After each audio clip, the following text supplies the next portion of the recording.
ಬಂಧಿಸಬೇಕು ಬಂಧಿಸಬೇಕು ಬಂಧಿಸಬೇಕು ಬಂಧಿಸಬೇಕು ಭೀಮರಾವ್ ಪಾಟೀಲ್ ಬಂಧಿಸಬೇಕು.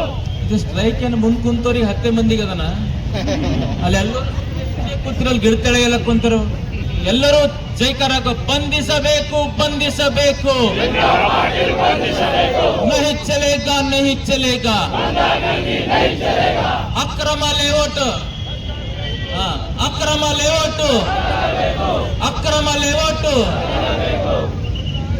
ಈ ಒಂದು ಹೋರಾಟದ ನೇತೃತ್ವ ವಹಿಸಿದ ಜಿಲ್ಲಾಧ್ಯಕ್ಷರೇ, ವೇದಿಕೆ ಮೇಲೆ ಎಲ್ಲ ನಮ್ಮ ಪಕ್ಷದ ಮುಖಂಡರೇ, ನಾಯಕರೇ, ಮೂಲೆ ಮೂಲೆಯಿಂದ ಆಗಮಿಸಿದ ನಮ್ಮ ನೆಚ್ಚಿನ ಎಲ್ಲ ಪಕ್ಷದ ಕಾರ್ಯಕರ್ತಗಳೇ, ಎಲ್ಲ ಮಂಡಲ ಅಧ್ಯಕ್ಷರೇ, ಎಲ್ಲ ಮೋರ್ಚಾ ಅಧ್ಯಕ್ಷರುಗಳೇ, ಎಲ್ಲ ಮಂಡಲದ ಮೋರ್ಚಾ ಅಧ್ಯಕ್ಷರುಗಳೇ, ಎಲ್ಲ ಪಕ್ಷದ ಬೂತ್ನಿಂದ ಬಂದಂತ ಎಲ್ಲ ನನ್ನ ಕಾರ್ಯಕರ್ತ ಬಂಧುಗಳೇ ಹಾಗೂ ಮಾಧ್ಯಮದ ಮಿತ್ರರೇ,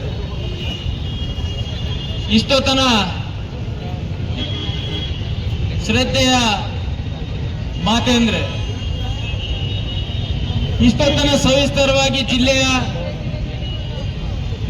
ಎಲ್ಲ ನಮ್ಮ ಮುಖಂಡರು ಸವಿಸ್ತರವಾಗಿ ಹೋರಾಟದ ಹುಲಿಯಾದಂತಹ ಈಶ್ವರ್ ಸಿಂಗ್ ಅವರೇ ಮತ್ತು ಉಪಸ್ಥಿತ ಎಲ್ಲ ಭಾರತೀಯ ಜನತಾ ಪಾರ್ಟಿಯ ಪದಾಧಿಕಾರಿಗಳೇ, ಕಾರ್ಯಕರ್ತರೇ ಹಾಗೂ ಉಪಸ್ಥಿತ ಎಲ್ಲ ಅಭಿಮಾನಿಗಳೇ ಮತ್ತು ಸಹೋದರ ಸಹೋದರಿಯರೇ, ಕಾಂಗ್ರೆಸ್ ಸರ್ಕಾರ ಯಾವತ್ತೂ ಏನದ ಕರ್ನಾಟಕದಲ್ಲಿ ಬಂದಿದೆ. ಗುಂಡಾರಾಜ್ ಏನದ ಇವ್ರು ನಡೆಸಂತ ಇವ್ರದ್ದೇನದ ಪದ್ಧತಿ ಯಾವತ್ತೂ ಕಾಂಗ್ರೆಸ್ ಬೀದರ್ನಲ್ಲೂ ಏನದ ಮಂತ್ರಿಗಳಾಗಿದ್ದಾರೆ, ಗುಂಡ ಏನದ ರಾಜ್ ನಡೆಸಿದ್ದಾರೆ.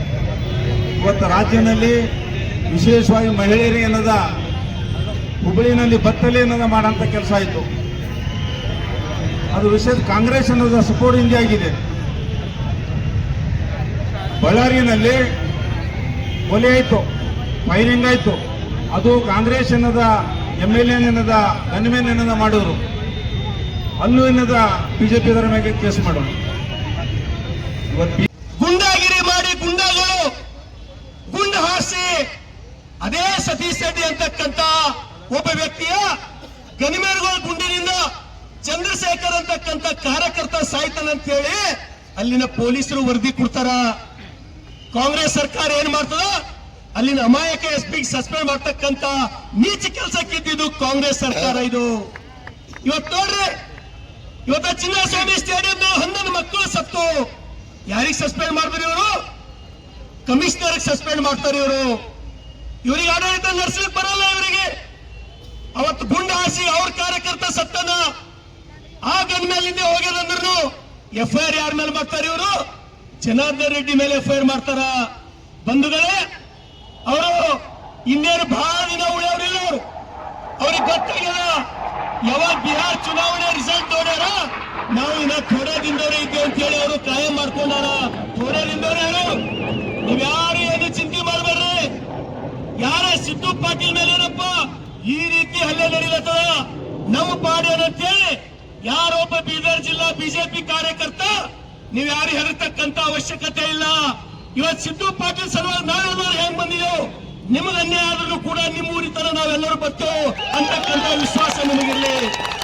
ಬಂಧುಗಳೇ, ಈ ನೀಚ ಕಾಂಗ್ರೆಸ್ಸಿನವರು ಬಾಂಗ್ಲಾದೇಶದೊಳಗ ದೀಪು ಚಂದ್ರದಾಸ್ ಅಂತಕ್ಕಂಥ ಒಬ್ಬ ಯುವಕ, ಹೊಟ್ಟೆಪಾಡಿಗಾಗಿ ಗಾರ್ಮೆಂಟ್ ನಲ್ಲಿ ಕೆಲಸ ಮಾಡ್ತಕ್ಕಂಥ ಒಬ್ಬ ಯುವಕ ಹಾಡ್ ಹಗಲೇ ನೈ ಹೆಂಗ್ ಹೇಳ್ತಾರಲ್ಲ ನಾವು ಏನಾಗಿದೆ,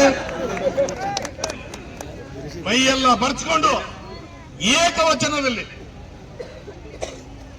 ಅವರ ತಾಯಿಯವರು ಕೂಡ ಏಕವಚನದಲ್ಲಿ, ನಮ್ಮ ಶಾಸಕರ ತಾಯಿಯವರು ಕೂಡ ಏಕವಚನದಲ್ಲಿ ಮಾತಾಡಿ ಇವ್ರ ಹಲ್ಲೆ ಮಾಡ್ಲಿಕ್ಕೆ ಹೋಗ್ತಾರೆ.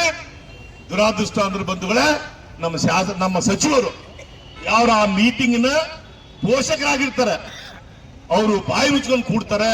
ಇದು ಕಾನೂನು ಸುವ್ಯವಸ್ಥೆ ಯಾವ ಮಟ್ಟಿಗೆ ಬಂದಿದೆ ಅಂತ ನೀವೇ ವಿಚಾರ ಮಾಡಿ.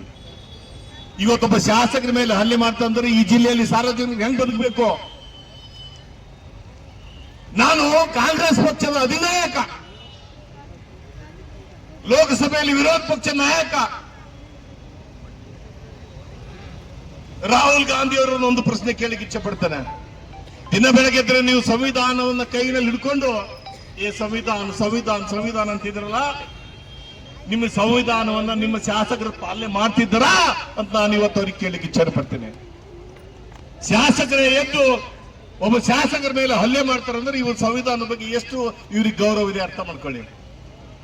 ದಿವಂಗತ ಬಸವರಾಜ ಪಾಟೀಲ್ ಹುಮ್ನಾಬಾದ್ ಅವರು ಶಾಸಕರಾಗಿ ನಮ್ಮ ಪಾರ್ಟಿನಲ್ಲಿ ಕೂಡ MLC ಆಗಿ ಕೆಲಸ ಮಾಡಿದ್ದಾರೆ.